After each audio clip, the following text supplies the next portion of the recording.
Hello, good morning. Day in my life with Tony and Marcos and Makoy Maki. Today's vlog, magluto tayo ng pansit bihon na walang ibang sahog kasi wala nang pambili ng mga gulay. So, kung anong meron sa ref, yun na lang ang lulutuin. So, gigisahin lang natin itong bawang at sibuyas. Ang sahog ko lang pala is manok. Ayan. Gisa lang, mikos-mikos hanggang sa mag-brown siya. So, ayun, tuloy na natin pag mikos-mikos. At ako lang ba na mag-prepare ng bihon, ko muna sa tubig para lalambot siya. Para hindi na ako mahirapan mag-mikos-mikos sa kawali. So, ganyan ako mag-prepare ng bihon.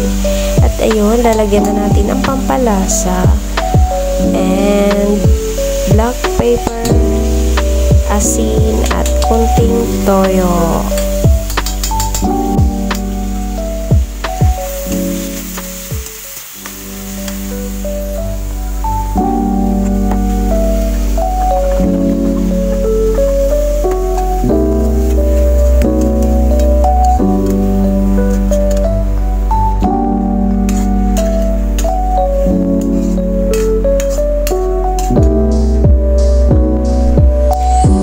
At lagyan natin ng konting tubig at pakukuluin hanggang sa lumambot na yung karning manok. At tatakpan natin yan para mabilis na kumulo. So, ayun, malapit na kumulo at dinidrain ko na yung bihon na binabad ko kanina sa tubig. Yung pansit, hindi na yan ibabad ng tubig kasi malambot na yan. Yung bihon lang talaga matigas. So, kailangan ko ibabad and yeah, yan, kulon na. Kumukulon siya. Karning baboy pala to, guys. Akala ko manok yung na-prepare ko. Ay, nako talaga. So, ayun. Mikos-mikos muna natin at papalambutin natin yung karning baboy. Sorry guys, akala ko talaga karning manok ang na-prepare ko. Ay nako talaga, karning baboy pala. Asayan, luto ng ating kanin. At pasintabi naman po sa hindi kumakain ng karning baboy.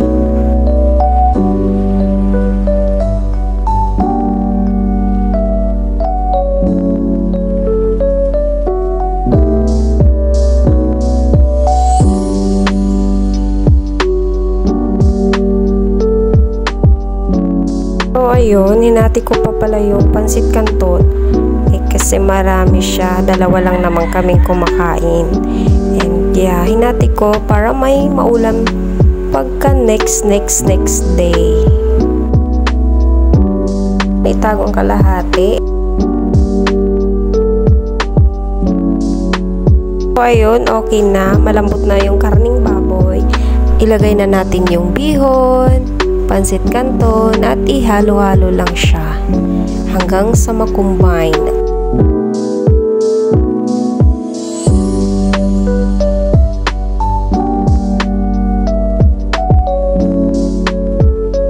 At nagdagdi rin pala ako ng toyo kasi parang putla pa siya. And yan, kung tuloy-tuloy lang paghalo. Ayan, okay na, luto na. So, maglilinis muna ako ng kusina bago kakain. So, ako lang ba guys, pagkatapos magluto, lilinisin ko muna yung lababo bago kumain. Lahat na mga ginagamit sa pagluto, ayan, hinuhugasan ko muna, punas-punas. Kasi ayoko madumi yung lababo ko guys. So, ayan, okay na. Ayan na, luto na. For the go, kain-kain na kami ni Tony po, Tony, my baby girl.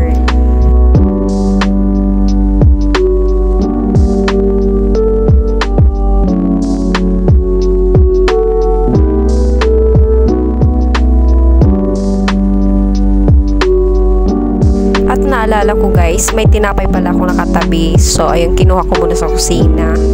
Masarap pala to sa tinapay, hindi pala kanin. Ay, depende naman sa'yo kung kanin or tinapay ang ipares mo dito sa pansit bihon. Nakadepende pa din sa iyo panglasa. So ako ay tinapay muna kami kasi parang masarap sa tinapay. So ayan, binibigyan ko yung baby girl ko pero ayaw niya. Pansit lang talaga bihon sa kanya. Paborito niya yan guys, yung pansit bihon.